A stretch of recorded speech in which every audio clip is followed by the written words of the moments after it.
എന്റെ വഴികളിൽ മൂകസാന്ത്വനമായ പൂവുകളെ, എന്റെ മിഴികളിൽ വീണുടഞ്ഞ കിനാക്കളെ നന്ദി.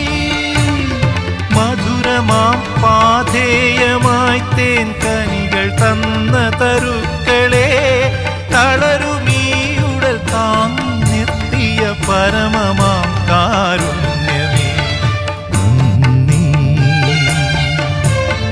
നന്ദി. എന്നോടൊത്തുണരുന്ന പുലരികളെ,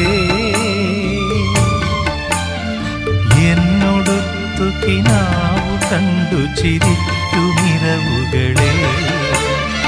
യാത്ര തുടരുന്നു, ശുഭയാത്ര നേർന്നു.